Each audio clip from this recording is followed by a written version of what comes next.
Hello and welcome to your in-depth weekly horoscope for week commencing the 20th of June for the Sun or the Ascendant.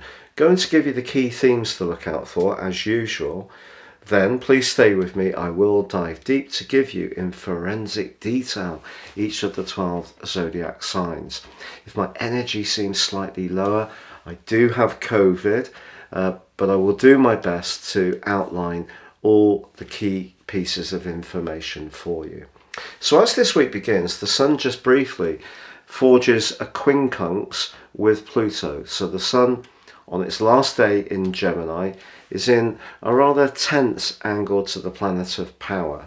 So a conversation that's to do with work or money, or it may be an idea that we have that doesn't quite mesh with someone in a position of authority.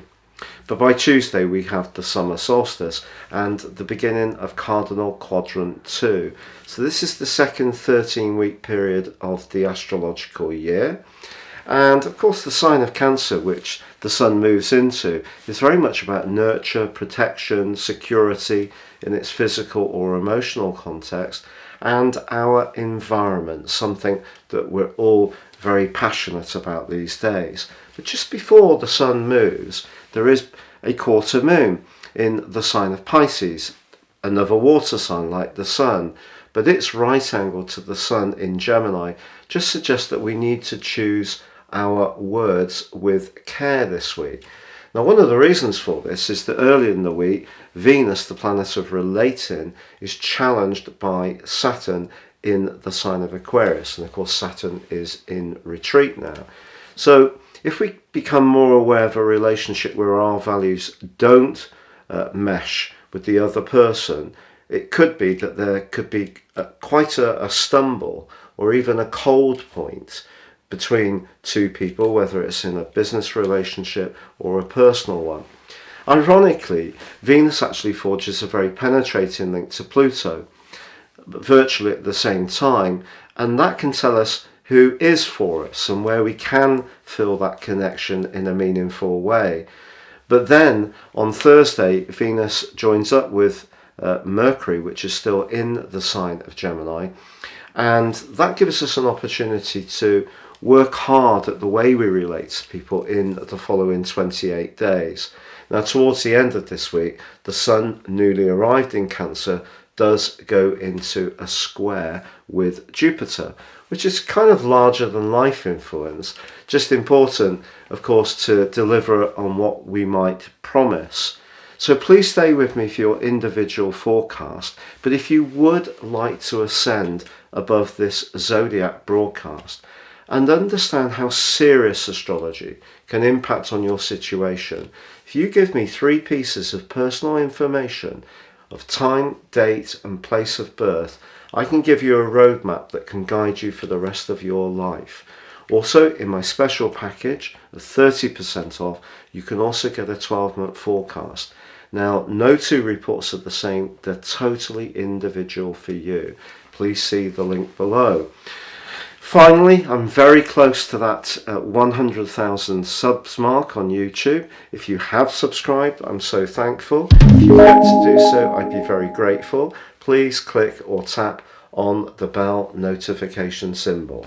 So Capricorn, your week commencing the 20th of June forecast sees the Sun make its way into your opposite sign. The 7th house, triggered by the summer solstice, it's very much about where we set our boundaries, where we meet people. So that can be in a competitive sense, it can be in a relating sense. So over the next 4 weeks, those are going to be the big themes that evolve for you. Now, Venus, the planet of relating, forges 2 very important links this week.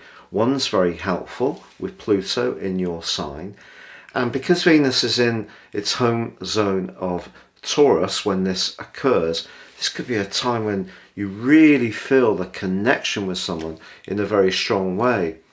But if things have got a bit sour in a relationship, and money could be part of the problem, your attitude to it may be different from someone that you're friendly with or even in a partnership with, then maybe the Sun's transition into Cancer gives you the platform to really work at this and try to decipher what each of you wants, to try to find a greater sense of consensus between you.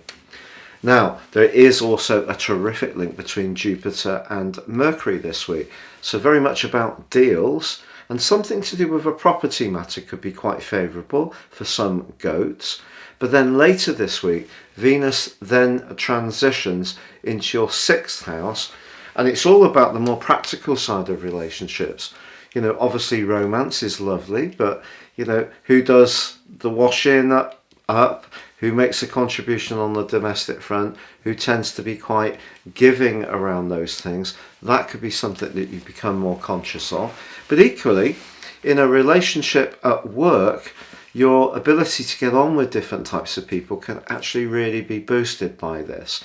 Now, towards the end of the week, Jupiter is in a square with the Sun. If you do get together with someone in your close family or extended family group that you get on really well with, it could be quite a jolly gathering.